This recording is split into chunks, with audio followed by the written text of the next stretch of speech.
Hello friends, welcome to home food recipes. આજે આપણે બનાવીશું એકદમ સિમ્પલ રૂટીન મસાલાઓનો જ્યુસ કરીને આંગળા ચાટતા રહી જાઓ એવું ટેસ્ટી કોળાનું શાક. કોળું નામ સાંભળતા જ ઘણાને એમ થતું હોય છે કે કોળાનું શાક વળી કેવું લાગતું હશે, પણ જ્યારે તમે બનાવીને ખાશો ત્યારે જ ખ્યાલ આવશે કે બટાકાના શાકને પણ ટક્કર મારે એટલું ટેસ્ટી આ શાક લાગે છે અને ખાવામાં ઘણું હેલ્ધી પણ છે. આ રીતે આ છાલવાળું કોળાનું શાક એકવાર બનાવશો તો ગેરંટી આપું છું કે બેની જગ્યાએ તમે 4 રોટલી આરામથી ખાઈ જશો. તો ચલો આ ખાટું મીઠું ચટપટું કોળાનું શાક કેવી રીતે બનાવવું એ જોઈ લઈએ.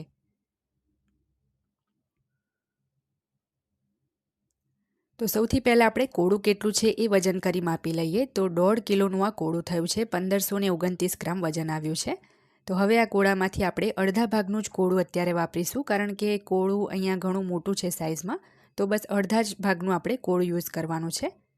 કોળાને પહેલેથી જ સરસ સાફ પાણીએ મેં ધોઈ લીધું છે, કારણ કે છાલ સાથે જ આ શાક બનાવવાનું છે એટલે પહેલાં એને આપણે ધોઈ લેવાનું છે. હવે અડધા ભાગનું કોળું એટલે કે 700થી 800 ગ્રામ કોળાને આપણે સમારી લઈશું. બાકીનું કોળું આપણે ફ્રીજમાં મૂકી દેવાનું છે. કોળામાં વિટામિન એ અને સી ભરપૂર માત્રામાં હોય છે. એ સિવાય કોળામાં ફાઇબર પણ હોય છે, જેનાથી વજન પણ ઘટે છે અને કોલેસ્ટ્રોલ પણ નથી વધતું. કોળામાં રહેલા વિટામિન એના લીધે આંખોનું તેજ વધે છે, જેથી રતાંધણાપણું નથી આવતું, અને વિટામિન સીના લીધે ઇમ્યુનિટી પણ મજબૂત થાય છે. ખાસ કરીને કોળાની તાસીર ઠંડી હોવાને લીધે આ શાકને ખાસ તો ઉનાળામાં ખાવું વધારે ફાયદાકારક છે. તો કોળાના બધા જ બિયા પણ મેં કાઢી લીધા છે.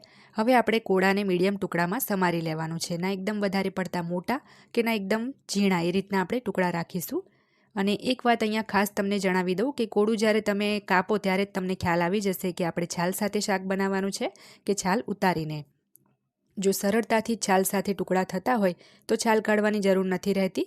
છાલ એકદમ રફ અને કઠણ લાગતી હોય તો જ એની છાલ ઉતારવી. તો હવે આપણે ગેસ પર એક કડાઈમાં 1/4 કપ તેલ ઉમેર્યું છે. તેલ ગરમ થાય એટલે 1 ચમચી મેથીના દાણા ઉમેર્યા છે, અડધી ચમચી જીરું ઉમેર્યું છે, અડધી ચમચી જેટલી રાઈ ઉમેરવાની છે, 1/4 ટીસ્પૂન એટલે કે 5 ચમચી એમાં વરિયાળી ઉમેરીશું, 1 નંગ તમાલપત્ર સાથે જ 5 ચમચી હિંગ ઉમેરીશું, સૂકા મસાલામાં અડધી ચમચી હળદર ઉમેરીશું. કલર સારો આવે એ માટે 1 ટેબલસ્પૂન આપણે કાશ્મીરી લાલ મરચું ઉમેરવાનું છે, 1 ચમચી જેટલું એમાં ધાણા જીરું પાવડર ઉમેરીશું અને બરાબર મિક્સ કરી આપણે આ મસાલાને અડધી મિનિટ માટે સાંતળી લેવાના છે. તો ધીમા તાપે અડધી મિનિટ મસાલાને સાંતળ્યા પછી આપણે જે કોળું સમારેલું છે એ એમાં ઉમેરી દઈશું. હવે આને બરાબર તેલ મસાલામાં આપણે મિક્સ કરી લઈશું. આ શાકમાં આદું લસણ કંઈ જ ઉમેરવાની જરૂર નથી પડતી. બસ રૂટીન મસાલાઓનો જ ઉપયોગ કરી ઝટપટથી આ ટેસ્ટી શાક તૈયાર કરી શકાય છે. હવે સ્વાદ મુજબ એમાં 1.5 થી પોણા 2 ચમચી જેટલું મેં મીઠું ઉમેર્યું છે. ફરીથી આપણે મીઠું પણ બરાબર એમાં મિક્સ કરી લઈએ અને ઢાંકીને પાણી ઉમેર્યા વગર જ શરૂઆતમાં આપણે 7થી 8 મિનિટ આ શાકને ચડવા દેવાનું છે. કોળાની અંદર પણ પાણીનો ભાગ રહેલો હોય છે, જેથી એના લીધે જ આપણું જે કોળું છે એ ચડતું રહેશે. 7થી 8 મિનિટ પછી તમે જોઈ શકો છો કે કોળું આપણું અહીંયા હાફ કૂક થયેલું લાગે છે.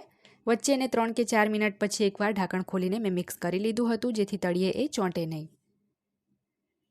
તો કોળાને આપણે હવે ચેક કરી લઈએ કે ચડ્યું છે કે નહીં. તો તમે જુઓ, આપણું કોળું અહીંયા અડધું ચડી ગયું છે અને અડધું કાચું છે, એટલે આપણે હજી એને થોડું ચડવા દેવું પડશે. તો આ રીતના અડધું કોળું ચડી જાય એટલે આ સ્ટેજ પર એમાં આપણે 1 ચમચી જેટલો કિચન કિંગ મસાલો ઉમેરીશું અને 2 થી 3 ટેબલસ્પૂન જેટલો આપણે એમાં ગોળનો પાવડર ઉમેરીશું. અહીંયા મેં ગોળનો પાવડર લીધો છે. જો તમારી પાસે ગોળનો પાવડર ના હોય તો ગોળ પણ ઝીણો સમારી લઈ શકાય છે. અને આ રીતનો મેં જે ઓર્ગેનિક જેગરી પાવડર આવે એ લીધો છે, જે ઘણો હેલ્ધી હોય છે.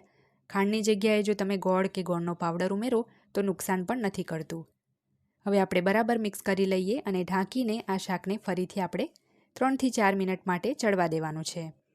પાણી અહીંયા હું બિલકુલ નથી ઉમેરતી. તમારે જો ઉમેરવું હોય તો પા કપ જેટલું પાણી આ સ્ટેજ પર ઉમેરી શકાય. 3 થી 4 મિનિટ પછી આપણું કોળાનું શાક જે છે હવે સરસ ચડી ગયું છે. તમે જોઈ શકો છો, બિલકુલ મેં આમાં પાણી નથી ઉમેર્યું, એના જ પાણીમાં એ ચડી ગયું છે.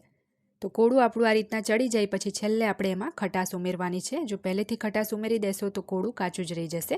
તો એમાં અડધી ચમચી મેં હાફ ટેબલ સ્પૂન જેટલો આમચૂર પાવડર અને થોડો ગોળનો પાવડર ઓછો લાગ્યો તો 2 ટેબલ સ્પૂન ગોળનો પાવડર મેં ફરી ઉમેર્યો છે. આ શાક જો ખાવામાં ખાટું મીઠું અને ચટપટું હશે તો જ ખાવાની મજા આવશે, એટલે ખાસ તો એને તમારે ચાખી લેવાનું છે. તો છેલ્લે આ રીતે 4 થી 5 ટુકડા આપણે કોળાના મેશ કરી લેવાના છે. આ શાકને તમે ઉપવાસમાં પણ બનાવી ખાઈ શકો છો. જે વસ્તુ ઉપવાસમાં ના ખવાતી હોય એ નથી ઉમેરવાની, જેમ કે મેથી, રાઈ. ઘણા લોકો હળદર લાલ મરચું પણ નથી ખાતા, તો એ હિસાબથી તમે બનાવી શકો છો. તો છેલ્લે થોડા મેં લીલા ધાણા ઉમેરી દીધા છે ગાર્નિશિંગમાં અને હવે આ શાકને આપણે સર્વ કરી લઈશું. જોવામાં ભલે આ શાક કોરું લાગતું હશે પણ બટાકાની સૂકી ભાજી પણ ભૂલાવી દે એટલું ટેસ્ટી આ શાક બને છે અને બટાકા કરતાં ગુણોમાં અનેક ગણું ચડિયાતું છે આ શાક. ગરમા ગરમ રોટલી, ભાખરી કે પૂરી સાથે આ શાક તમે સર્વ કરી શકો છો. આંગળા ચાટતા રહી જશો એની ગેરંટી છે. એટલે જો પહેલાં તમે ક્યારે આ કોળાનું શાક ના ખાધું હોય તો મારી આ રીત પ્રમાણે આ રેસીપી એકવાર ચોક્કસથી ટ્રાય કરજો. આજની આ રેસીપી જો તમને પસંદ આવી હોય તો ચેનલને સબસ્ક્રાઇબ કરી બેલ આઇકન ચોક્કસ દબાવજો જેથી દરેક નવા વિડીયોની નોટિફિકેશન તરત તમને મળે.